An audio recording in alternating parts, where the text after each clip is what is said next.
पता नहीं किस जन्म की दुश्मनी निकाल रही है मुझसे। ऐसी छुई मुई बनकर बैठी रहती है जैसे मेरे आने से पहले 8-10 नौकर चाकर आगे पीछे घूमते रहते थे। थोड़ा बहुत हाथ पैर हिलाने से कौन सा शरीर घिस जाएगा इनका। सब कुछ मेरे भरोसे छोड़कर बैठ जाएंगी। बाहर से थक हार कर आओ, फिर घर में आते ही रसोई में लग जाओ। साधना खींचते हुए अपना सारा गुस्सा रसोई के बर्तनों पर निकाल रही थी। ऐसा नहीं था कि उसकी सास रेखा जी को बहू के बड़बड़ाने का भान नहीं था, लेकिन वो भी ठिठाई पर थी। बहू की बड़बड़ाहट को एक कान से सुनकर दूसरे कान से निकाल रही थी। साधना एक पढ़ी लिखी लड़की थी। उसका सपना था कि वो अपने पैरों पर खड़ी होगी। उसने नौकरी के लिए कई जगह आवेदन भी दे रखा था। इस बीच जब उसके लिए अभिषेक का रिश्ता आया तो उसने साफ साफ कह दिया कि वो शादी इसी शर्त पर करेगी कि शादी के बाद उसे अच्छी नौकरी मिली तो कोई उसे नौकरी करने से नहीं रोकेगा। आखिर इतना पढ़ने लिखने के बाद वो घर पर नहीं बैठ सकती। अभिषेक और उसके घर वालों को इस बात से कोई आपत्ति नहीं थी कि उसकी बहू नौकरी करेगी, इसलिए दोनों तरफ से खुशी खुशी ये रिश्ता हो गया। शादी के कुछ दिनों बाद ही साधना का ज्वाइनिंग लेटर आ गया। जिस दिन साधना ने अपने ससुराल वालों से कहा था कि वह अपनी अब नौकरी करेगी तो उसकी सास रेखा जी ने सारे परिवार के सामने कह दिया था, बहू नौकरी करे इससे मुझे कोई आपत्ति नहीं है। मैं ये भी नहीं कहूँगी कि वो पहले सारे घर का काम करे फिर नौकरी पर जाए, लेकिन मैं भी अब पहले की तरह पूरा घर नहीं संभाल सकती। मुझे सब कुछ मंजूर है, लेकिन ये उम्मीद मत रखना कि मैं बहू को रोटियां बनाकर खिलाऊंगी। मुझे पता है कि अगर मैं एक बार इस भंवर में फंस गई तो जिंदगी भर नहीं निकल पाऊंगी। उस वक्त सबको रेखा जी की बातें सुनकर हैरानी तो हुई थी। उसके पति ने तो ये भी कहा कि मुझे नहीं पता था कि मेरी सीधी सरल पत्नी भी सास बनते ही अपना रूप बदल लेगी, लेकिन इन सब बातों का रेखा जी पर कोई असर नहीं हुआ। वो तो अपनी जिद पर अड़ी थी। खैर, साधना को तो नौकरी ही करनी थी, क्योंकि घर के थोड़े से काम के लिए वो अपनी इतनी अच्छी नौकरी तो छोड़ नहीं सकती थी।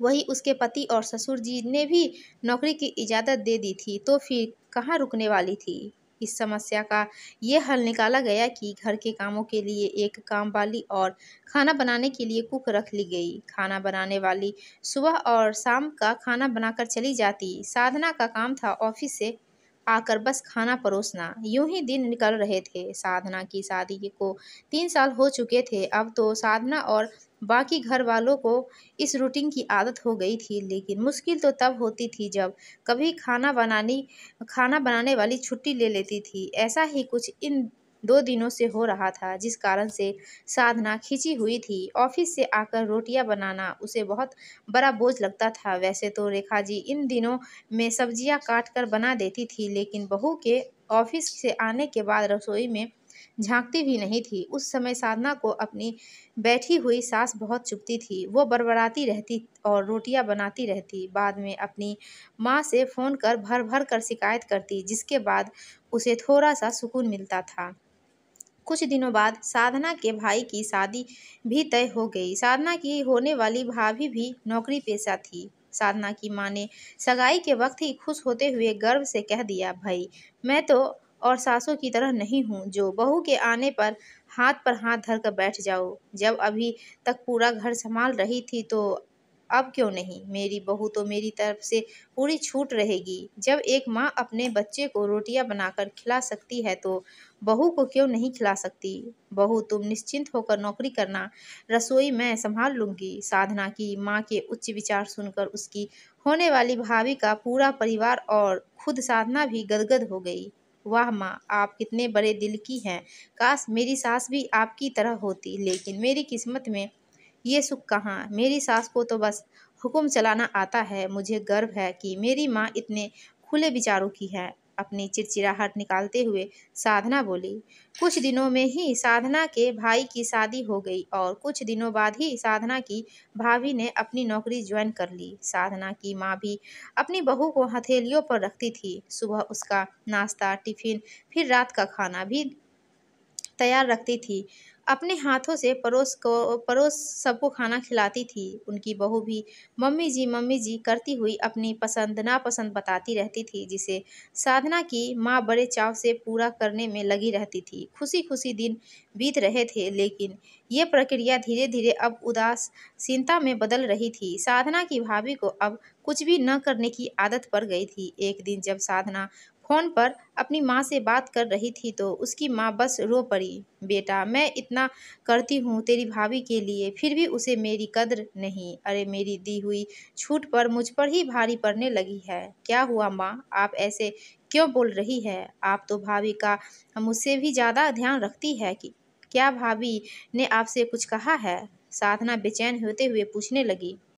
कुछ क्या बेटा, अब तो सब कुछ तो वो मुझे ही कहती है। ऑफिस से आने के बाद एक गिलास पानी के लिए भी मुझे आवाज़ देती है। नाश्ते में थोड़ी देर हो जाए तो मदद करने के बजाय गुस्सा होकर यूं ही बिना खाए चली जाती है। आखिर मेरा भी कुछ आत्मसम्मान है या नहीं? मैं तो उसके लिए बस काम वाली बनकर रह गई हूँ। माँ, ये तो बहुत गलत बात है। आप भाई से साफ साफ कह क्यों नहीं देती कि अपनी बीवी की लगाम खींच कर रखे? आप माँ है, कोई नौकरानी नहीं। भाभी नौकरी करती हैं, इसका मतलब ये नहीं कि आप पर हुक्म चलाएगी।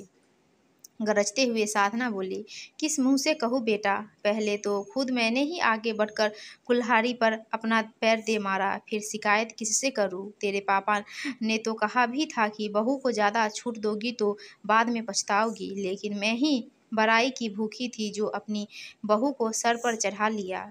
एक बात कहूँ बेटा, तू चाहे अपनी सास को कुछ भी कह ले, लेकिन समधन जी का ये फैसला सही था कि वो बहू को रोटियां बनाकर नहीं खिलाएंगी। एक बार वो सबकी नज़रों में बुरी सास तो बन गई, लेकिन आगे के लिए कम से कम अपना आत्मसम्मान तो बचा लिया।